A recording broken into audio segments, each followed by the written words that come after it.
This episode of Chains is sponsored exclusively by Charlie Foxtrot Brewing. Ask about beers from this veteran-owned brewery and tap rooms across Southwest Florida and Western North Carolina. Thank you for supporting our veterans.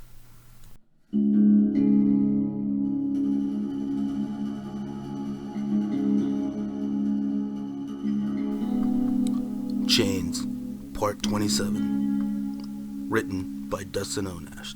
Voiced by Philip Morgan. I had hesitated for a split second.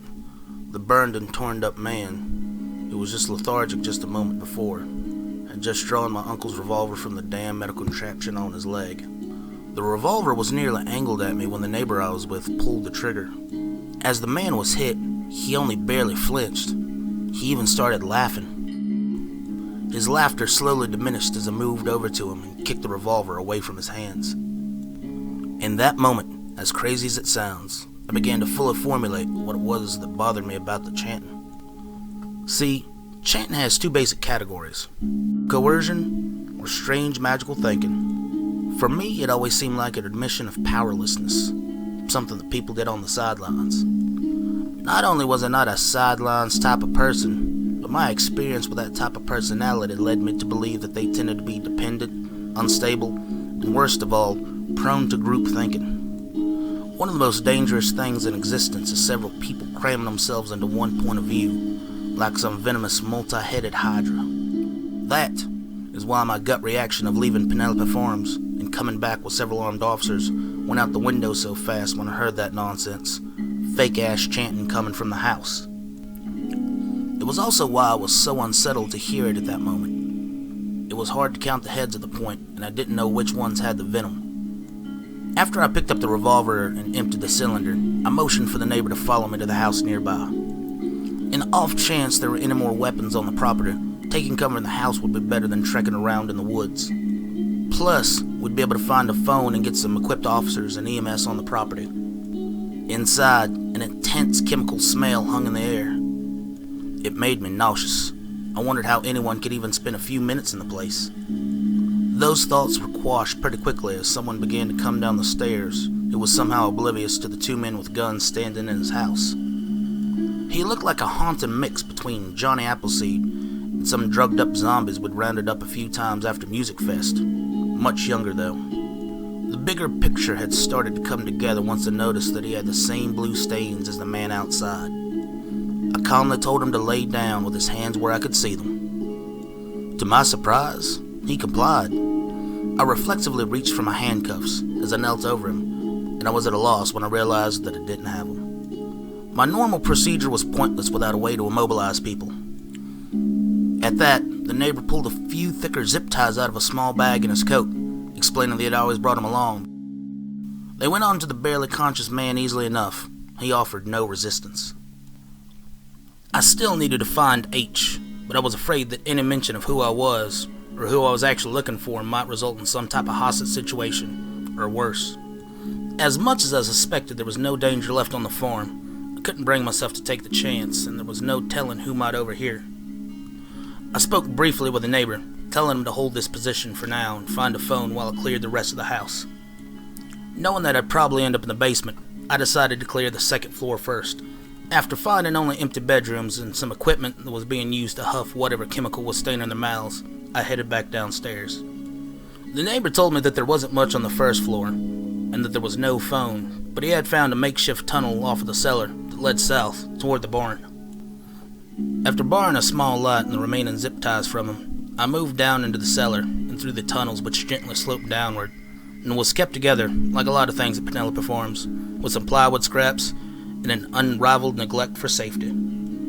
I covered about 40 feet before coming to a small alcove.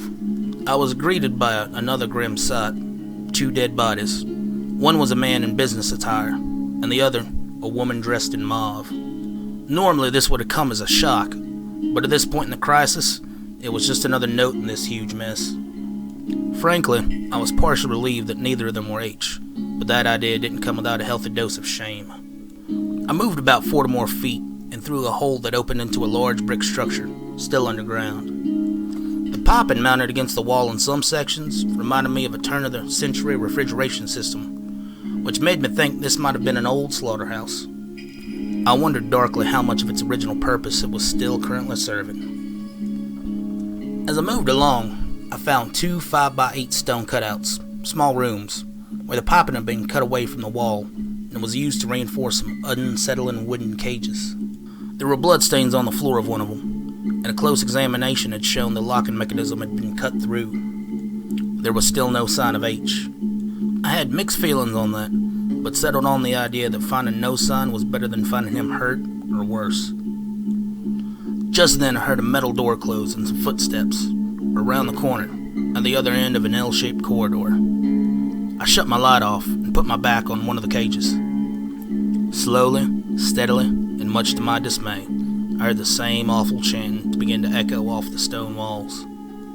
This time, I wasn't going to let it get the better of me. I slowly and quietly traced my way along the wall.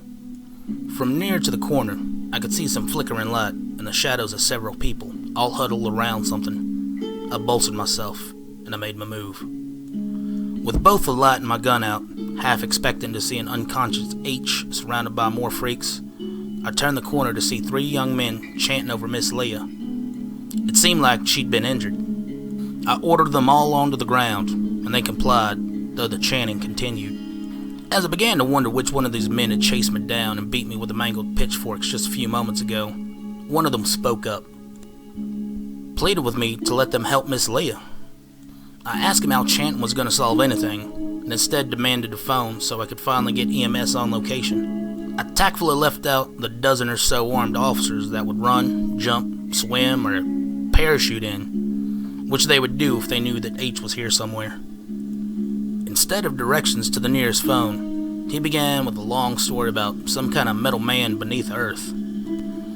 I interrupted him and gave in. I told him that I knew H was here, and demanded that they bring me to him. The cheddar one started off by saying that he hadn't seen the sheriff since the fight, but then continued on about the stupid metal man. As I pressed the others for more information, a surprisingly lucid Mrs. Leah declared triumphantly that he was a hero, and said something about Ramsey boys being cut from a different cloth.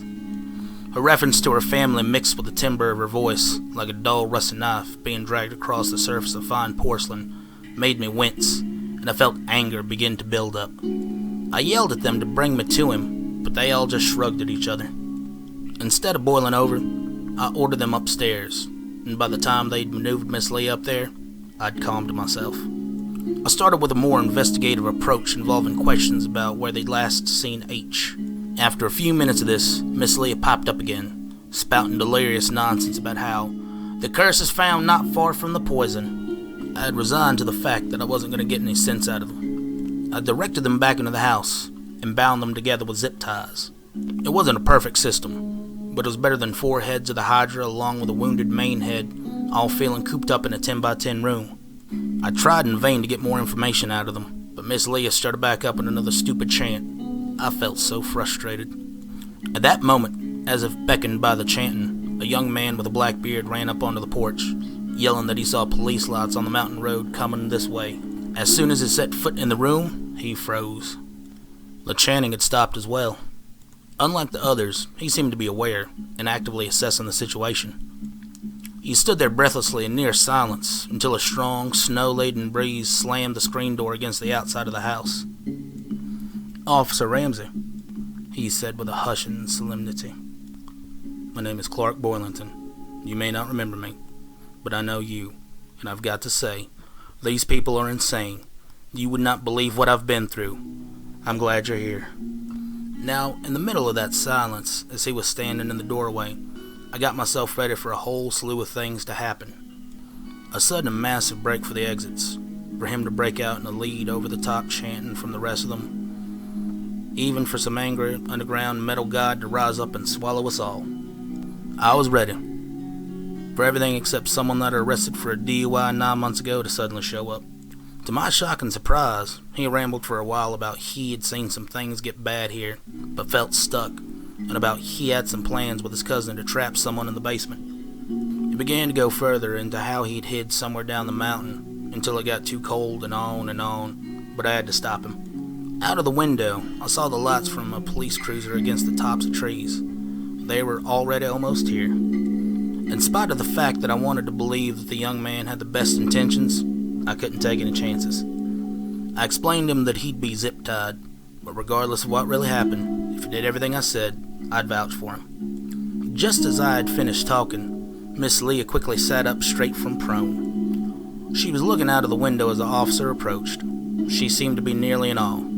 I silently motioned for the neighbor to watch her closely, and I handed him back his sidearm. As they were checking on the downed man in the front yard, the one with the caged leg, I called out to them. As expected, they were alarmed and drew their guns, but recognized me almost immediately. One of them shook his head and relayed a message on his radio as he checked on the downed man, and then moved back toward the car. I apprised the remaining one of the situation and told him of the missing people, a girl named Hannah, Chris Boylington, who had been missing for days, and of course, H. The officer accompanied me back to the house.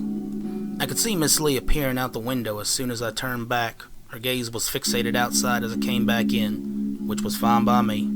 Her normally crazed look had twisted into something almost demonic, and I wanted no part of it.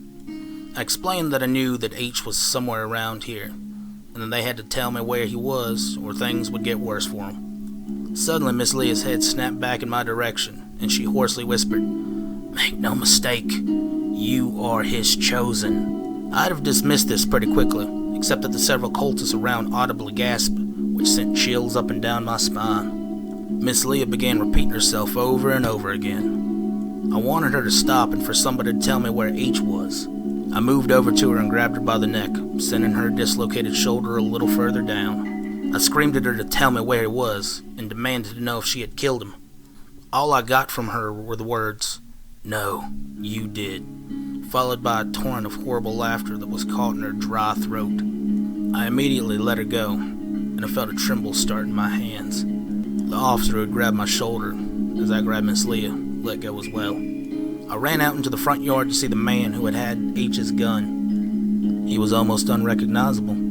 I could hear Miss Leah and the others begin to chant the words, "Make no mistake," over and over. I fell to my knees and looked closely at the dead man in the front yard. Suddenly, I recognized him. It was H.